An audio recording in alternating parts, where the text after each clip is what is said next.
I'm Rob, and I'm Mackenzie's husband. You never know what marriage is going to be like until you're in it.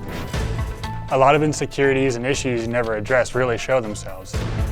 Mackenzie dismisses me, snaps at me, puts my job down, and generally just kind of doesn't care about a lot of things that I really care about. Nothing I say can ever make her happy. Tension is always there. I know there's a dark cloud that needs to get cleared from her head. I hope Mel can get to the bottom of why she's acting this way, so we can move forward in our relationship. I love Mackenzie, but I'm feeling kind of frustrated with how she acts towards me. What is Mackenzie doing that's making you frustrated? She just kind of ignores my excitement in life, and just kind of dismisses me a lot of times when I feel like I'm excited about something, and she just, whatever, goes to her phone, just doesn't respond in some way that I'm hoping for. You know that Mackenzie said that your immediate reaction is to leave a situation when she starts lashing out.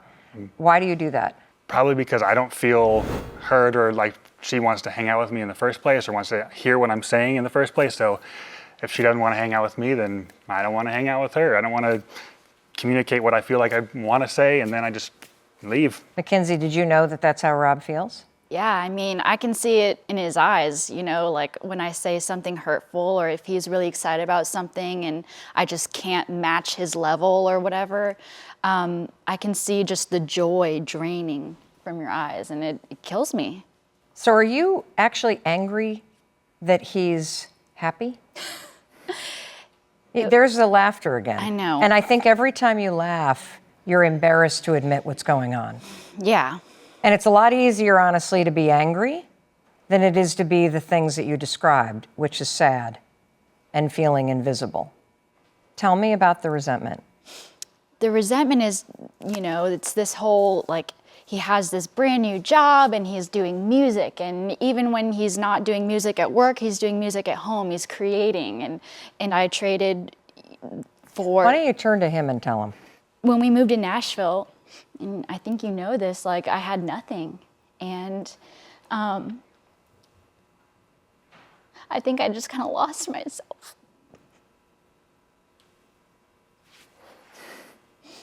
And I just kind of went from job to job, just trying to make more money so, we could be comfortable and you could continue to live your dream. But now I feel like I don't really know what mine is.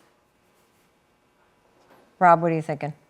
I mean, you are the provider for us, really, in a lot of ways. And you kind of are in a position that doesn't really allow you to find your happiness. And I know it kills me that you feel this way. I know you feel like you're searching for something like that. And that's been our story the last 5 years. And I mean, I want nothing more than for you to find it. Well, and the thing is that I think a lot of us, because you guys are under a lot of financial stress, and part of it is that she's working like crazy for your dreams and for you guys to pay your bills, and she's unhappy. And the thing that I want to talk about, though, is that it's easy to talk about the money problems, and a lot of us think that marriages are destroyed because of money and communication problems. Well, those can be fixed. The scarier issue is the resentment that's underneath those problems that starts to build and build and build. And that's what will destroy your marriage. And you're really smart to be here because you guys are young. I mean, I look at you two, you're 5 years into your marriage, and I'm like, oh boy, just wait till the children come. We better sort this out now, right? And so I want to know, are the two of you willing to do what it takes to address this and to fix your marriage? Absolutely. There's no other option. Yeah, really. Okay? Yeah. All right, great. Thank you. Hi, I'm Mel Robbins. Welcome. I'm so glad you're here. Today starts with this quote. Stop asking why they keep doing it and start asking why you allow it. Right? Ooh, you like that one. You like that one. All right, so let me ask you another question. What are you allowing in your life? Is it a friend who can't stop asking to borrow your stuff? Or maybe a coworker that's wasting your time? Or a family member who keeps borrowing money? If you're answering yes and shaking your head, you may need to set some boundaries. So what are boundaries? Well, they're the fences, they're the no trespassing signs that you need to put up around your life. And you know what else boundaries are? It's the courage you need to put yourself first, particularly when it means, right, disappointing people. Now, 5 days ago, I asked you on social media and on melrobbinshow.com, why can't you set boundaries in your life? I want you to watch this video and ask yourself, does this sound a little familiar? I don't know how to create rules with my friends or my coworkers. I sometimes feel I'm being taken advantage of, and it makes me feel bad.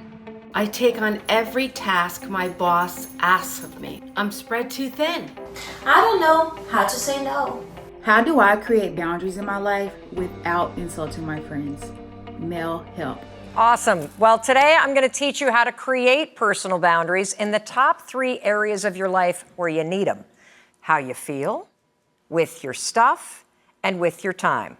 So let's start with the area that I call how you feel. I'm talking about your emotions and whether or not you're able to speak up when your feelings are hurt. And I know, Lisa, you can relate to your emotions being kind of crossed in terms of not having boundaries. So can you tell me about a moment recently when somebody did something that hurt your feelings? Yeah, I had a friend and I had a great party for her. It was sort of a surprise. I invited her friends over, I catered it, I decorated, and it turned out she was upset and after the party just talked about me. And I didn't even bring it up to her, and then for months after I heard from all my friends about how upset she was, and I never addressed it with her, and my feelings were hurt because here I went out of my way, I ordered this stuff, and I wanted to do something special for her. Wow, I can see why your feelings were hurt.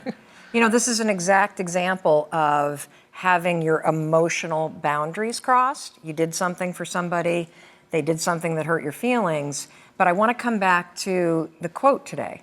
So you got to stop asking why they keep doing it. So why did she do it? And ask yourself, why are you allowing it? Why is it hard for you to speak up and say something? I guess I don't want to hurt her feelings, or you're laughing, right? I know, How and I ridiculous always it is. yeah, it is, because I also tend to turn the other cheek, treat others how I want to be treated, but I tend to forget that I'm a person too, and I should be treated the way I'm trying to treat. Hey, you know, you just talked about the golden rule. Mm-hmm. You know, what I would do unto others as you would have done unto you. And here's my rule, because I think we need a new one. You need to do unto yourself as you would do unto others. You see what I'm saying? By putting yourself first. And we're going to talk about this and how to set boundaries in just a second. I want to get to the other 2. And the next place that people have boundaries crossed all the time is with your stuff and your belongings. So do you always make your stuff, like your car and your money, your clothes, your personal items, available? Well, Dallas, I know that this is a boundary that's been crossed for you. So can you give us an example? I lent someone money, a friend who was in a bind, and she really needed it. So I felt, why not? Let me just help her out. So I lent her a few $100. She really needed it for rent, and it just took forever to get back to me. And it was a little bit frustrating because then I was in a position where I needed it for my daughters to pay for tuition and such. And it was a while before I got it back. Well, you actually got it back? I did, yes. Wow, okay. Because when it comes to money, I basically have 2 rules. Number 1, it's never a loan. At least don't treat it that way in your mind. If you can't afford to not have it back, don't give it. Okay. Because literally, most people don't pay it back. Yep. It's very uncommon to hear that you actually got it back, so that's good news. Yep. And the second thing is that I think about it like a library book. It's easy to check it out. It's hard to return it. Yes. So don't take it personally when you're the one that has to ask for it back, okay? Yes.